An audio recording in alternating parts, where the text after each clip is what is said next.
Hello, Brita Wallace, a family and parent educator with Wallace Family Ministry.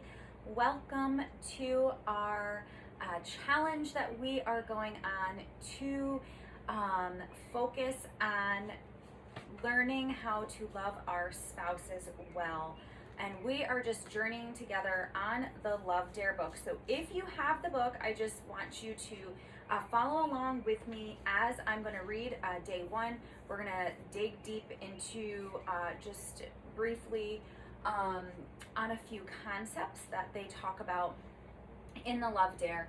And I have some notes back here for you on some key things that I feel are really, really important, which I will review with you as well. I don't know that you can see this very well, so this might have to be rethought or placed somewhere else so you guys can see it. So I will work that out for sure. But we are going to start with day one, which it says right up there that love is patient. So it starts with a scripture each page of this, and it says, "Be completely humble and gentle, be patient, bearing with one another in love," Ephesians 4:2. And then it says, "Love works. It is life's purest and most powerful motivator and has far greater depths and meaning than most people realize. It gives courage to a coward, wisdom to a fool. It always does what is best for others, and it can empower us to face the greatest of problems." So up here, this is one of the important quotes that I want you to get from the book, is that love works.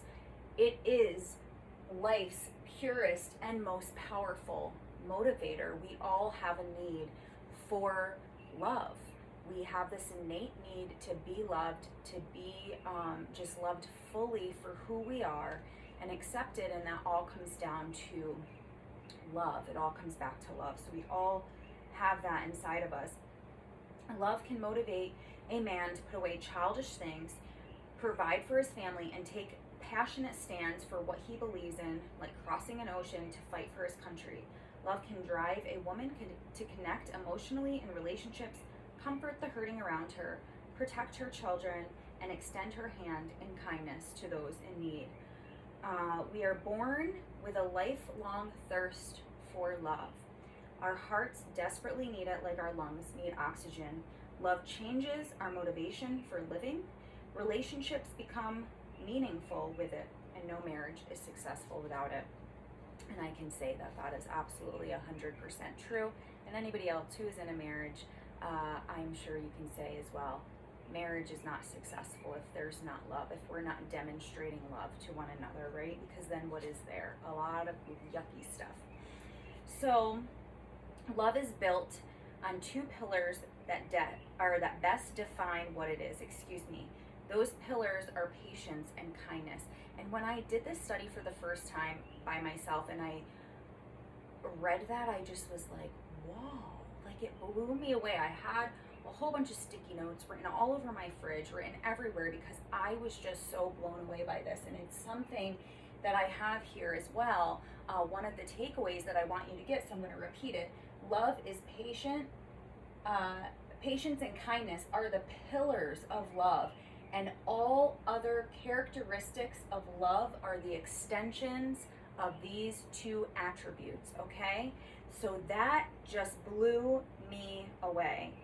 And that's where our dare begins today, with patience.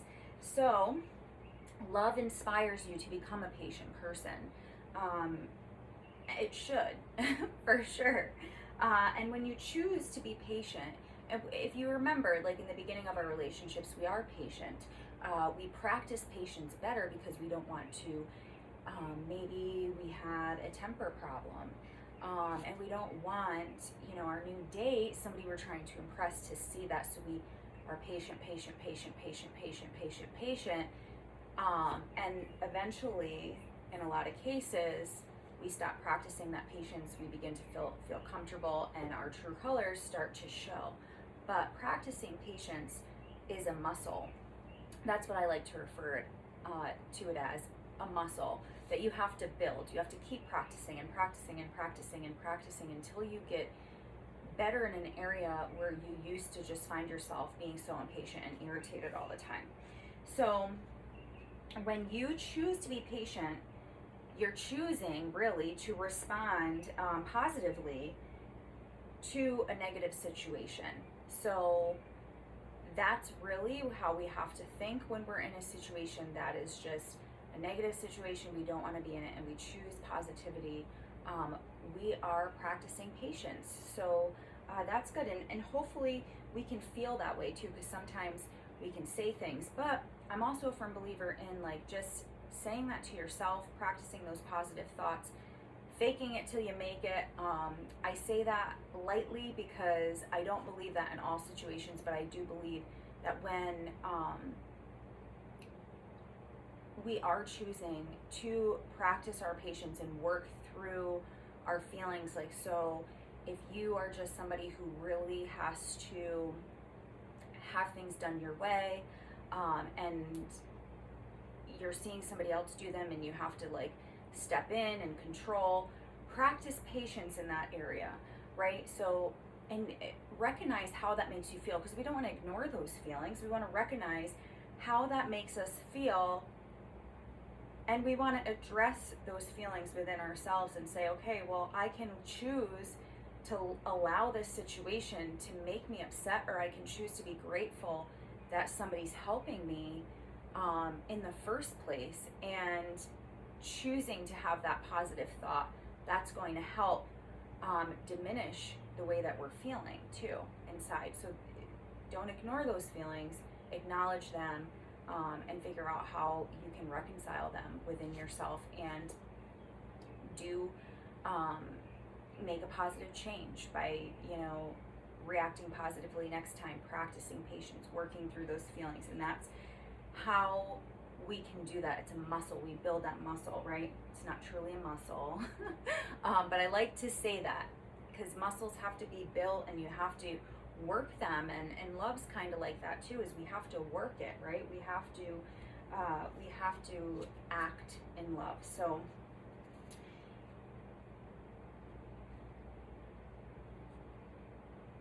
be slow to anger. You choose to have a long fuse instead of a quick temper.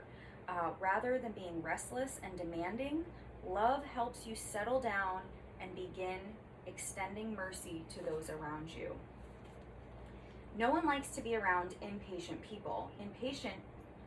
Impatience overreacts in anger, foolish, regrettable ways. But the irony of anger toward a wrong is that it spawns new wrongs of its own. Anger almost never makes things better. In fact, it usually generates additional problems. It will trample on long-term relationships while reacting to short-term mishaps. But patience stops problems in their tracks. More than biting your lip, more than clasping a hand over your mouth, patience takes a needed deep breath.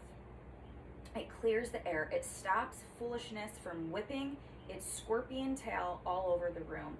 Patience is a choice to control your emotions rather than allowing your emotions to control you, and it shows discretion instead of returning evil for evil. It brings an internal calm to an external storm, and that's why I said that we have to address what's going on inside of us. If we just ignore it and pretend like it isn't there, then we can't truly conquer it. We can't truly get to being in a place where we're able to control our emotions, because we're still allowing our emotions to control us if we're ignoring them, because they're still having the power over us. So if your spouse offends you, these are some questions we can ask. Do you quickly retaliate, or do you stay under control? Do you find that anger is your emotional default when treated unfairly? If so, you are spreading poison rather than medicine. If you were to take off its masks, you'd see that anger is often an emotional reaction flowing out of our own ignorance, foolishness, and selfishness. Patience, however, makes us wise. It says, "Help me understand," instead of "How dare you." It doesn't rush to judgment, but puts our feelings on pause so that we can fully listen to what the other person is saying. It stands in the doorway where anger is clawing to burst in, but waits to see the whole picture before determining its best response. The Bible says, "He who is slow to anger has great understanding, but he who is quick-tempered exalts folly." Proverbs 14:29. As sure as a lack of patience will turn your home into a war zone, the practice of patience will foster peace and quiet. And that is another quote that I had written down, an important point that I wanted you guys to get, and really a concept that I wanted you to remember or write down or just underline in your book, keep it somewhere, because that is so important. The practice of patience will foster peace and quiet. The lack of patience can turn your home into a war zone. And how many of you have stories where this is so true in your home? Because I can say that when I don't practice patience and there's a lot of chaos going around, and I join in on the chaos by not reacting in patience, it just makes my home even more chaotic, and it does turn it into a war zone. It can turn it into a war zone. So patience is something that for years, and there's always that joke going around like, "Oh, don't pray for patience," and people say that to me now, and I'm like, no, I need to pray for patience, because it's something I need to grow in. And yeah, you're tested in that a lot. So it's definitely a hard thing to go through at times, especially when our patients are constantly being tested, but that's how we're going to grow in it. And changing the thought process in our minds too, and just having a new mindset about things, and learning that, and dealing with our emotions, and being able to face them, all helps us to be patient, and to not react in that angry way. So a hot-tempered man stirs up strife, but the slow to anger calms a dispute. Proverbs 15:18.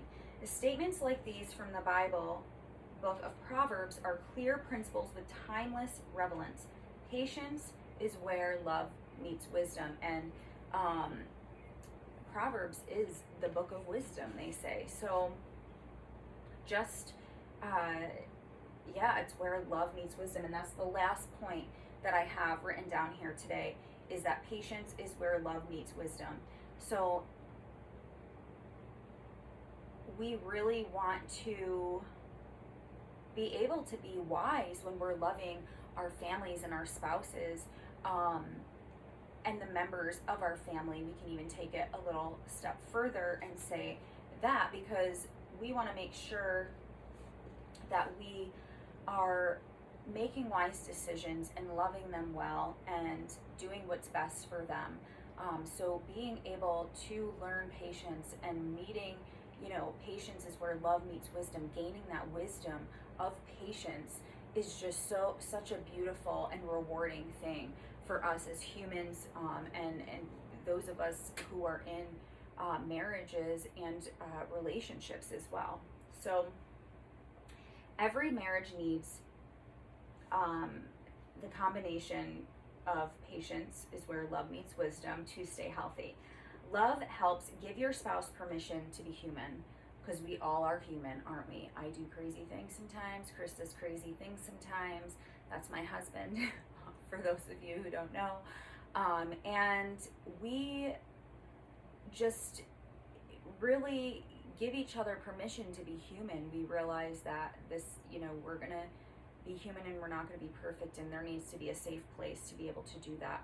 My home was not always a safe place to be able to do that. That takes trust to rebuild that up if that's been broken, if people feel like they weren't safe, if your partner feels like they haven't been safe and able to go to you about things, or hasn't had permission to be human, hasn't felt that way, and has had to kind of walk on eggshells, they're not going to trust, day one or maybe even day 40 of this, that a total change has taken place, because that takes time to rebuild. But just keep at it. I encourage you to, especially when you're in a loving relationship with your spouse, where you can just really practice loving them well and not giving up. And I just encourage you to keep with it and just keep doing it, to be able, to get them to a place where they do have that trust, where they feel like they can be themselves again. And it will happen. It will. God will bless you for your efforts. So love understands that everyone fails daily. We all fail daily, right? So when they make a mistake, it patiently chooses to give them more time than they deserve to correct it. I can't speak right now. Patience gives you the amazing ability to hold on during the tough times in your relationship rather than bailing out under the pressure. So test yourself. How long is your fuse? How quickly do you adopt a bad attitude? Are you willing to wait with a smile? Can your spouse count on having a patient wife or husband to deal with? Can she know that locking her keys in the car will be met by your calm understanding rather than a demeaning lecture that makes her feel childish?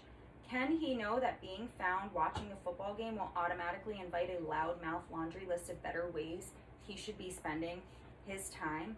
What would the tone and volume of your home be like if you tried this biblical approach? See that no one repays another with evil for evil, but always seeks after that which is good for one another. 1 Thessalonians 5:15. Few of us do patience well, and none of us does it naturally. It just is not something that comes naturally to us, especially in the society today. We're just like now, everything is immediate gratification. That's the way that that's the culture that we live in. So it's so hard to practice patience, especially today.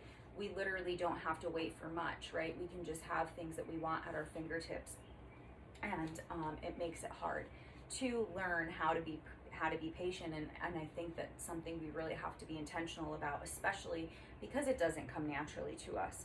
So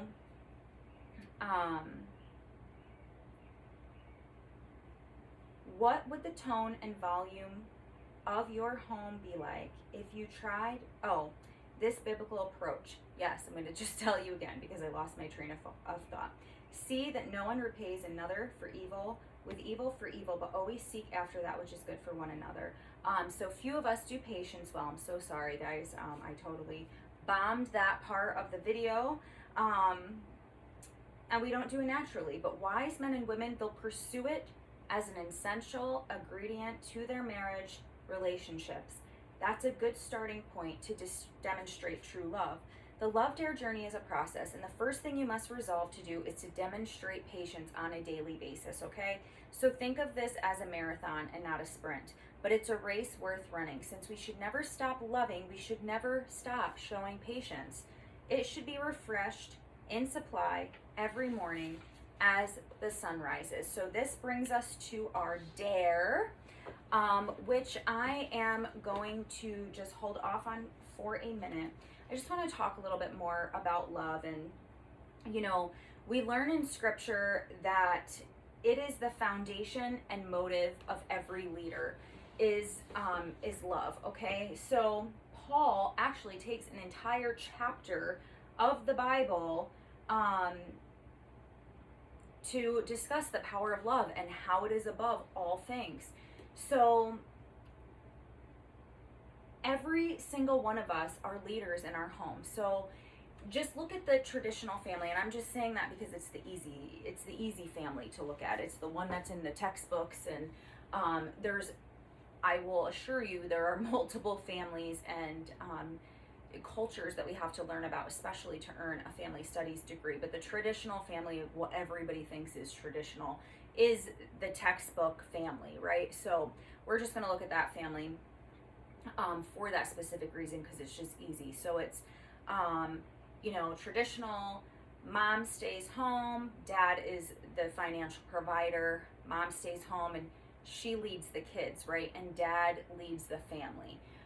So dad is the leader of the family, kind of says what goes. That doesn't mean that has to be in a negative manner, but that's just the placement of the man in the families. He's the leader over the family. The wife is the leader of the children, the teacher of the children typically. So wife leads the family, or leads the children, dad leads the family, right? So this looks different for every family again, and I just want to stress that. But I want you to think about your own family, whatever that looks like, whether it's, there are a whole bunch of different kinds of families today where there's two moms, there's two dads, there's, you know, a biracial family, there's all different sorts of cultures, and culturally, families function differently too. So whatever that looks like for you, whatever type of family you have, doesn't have to be the traditional family at all. I was just using that as an example. I just want you to think about where you lead in your home. Where is it that you lead in your home? So I'm kind of the leader in my home in a lot of aspects. And that's just the way that it is. It's not necessarily something that we really discuss. It's just kind of what's happened, and in some aspects I have cared and said, hey, I want you to lead this in our home, you know, and we have those conversations. But how we function now, for the most part, is really, really well. We just function well that way. So I'd be happy to give on some leadership roles though, for sure. And then, you know, where does your spouse lead? Because there are areas in our home where Chris leads, you know, better than me, and where I need to stand down and allow him to lead. I try to always ask him for a final say on things. Okay, this is how I feel. What do you think? You know, and if he's like, no, you know, especially with the kids, well, dad said no, you know, and sometimes we talk through it and I say, well, this is what I think, and then he'll change his mind and say, okay, like, I get that, so this is the answer, you know what I mean, or whatever, when we're discussing a decision we're making with them or for them. So I would say that I do try to let him take the lead on the final decision makings in that aspect. And there are things that I stand my ground on as well, for sure, especially being a parent and family educator. So that must be tough to live with sometimes, I would think. But, and then, you know, I just wanted to know where those, you know, so those areas where you're leading and where your spouse are leading in your home, are you leading those areas with patience? Are you leading those areas with love, like they're talking about in the Love Dare? Because we really want our homes to be just a safe place, right? We want our homes to be peaceful and quiet. And I'm not talking about the joy of children playing. Sometimes the joy of children playing does need to play outside, but we also need to allow our children to play inside and to be kids as well. So that's really important. There's a fine line there for sure. We don't want them to like be destroying our house or anything, but kids laugh and they get loud, and they should be able to do that. And I just sat there tonight watching my children play with each other. They're roughhousing, they're boys, and they are just rough and tough boys that want to like wrestle. Like they came out, like, my youngest child is not even 2, and he's like instigating wrestling with his brother, and I'm like, how do you even know to do that? Like, just body slamming him, and so I'm like, oh my goodness. So, but they thought it was like the funniest thing ever. I was watching, the noise could have gotten to me, and I could have been like, quiet down, but I wanted to let them get that energy out a little. They were bonding and playing with each other, and they were having a good time. So they weren't hurting each other. They thought it was funny, and it was, sometimes we just have to allow that to happen. We have to find our inner child, and really connect with our children in that way. So that's something that we teach at Wallace Family Ministry, is connection. So I am going to now talk to you about the dare for today. for day 1. So the first part of the dare is fairly simple. Although love is communicated in a number of ways, our words often reflect the condition of our hearts. So for the next day, resolve to demonstrate patience and to say nothing negative to your spouse at all, okay? So if the temptation arises, choose not to say anything. It's better to hold your tongue than to say something that you'll regret. So that is the dare. And if you guys are lucky, I'll share what some of my love dare little journaling is when I feel compelled to share with you. So that is it for today, guys. I thank you so much for tuning in to day 1 of the Love Dare. I can't wait to continue this journey on with you. I will try to figure out how to make this work better. I don't know if you guys can zoom in and see the questions, or just I wanted to be able to write it down to kind of give you guys something to like focus points. And I'm not sure how well that worked out, but I love you guys. Thanks for tuning in. Don't forget to subscribe to my channel if you haven't already. Like, comment, and share me with your friends. Take care.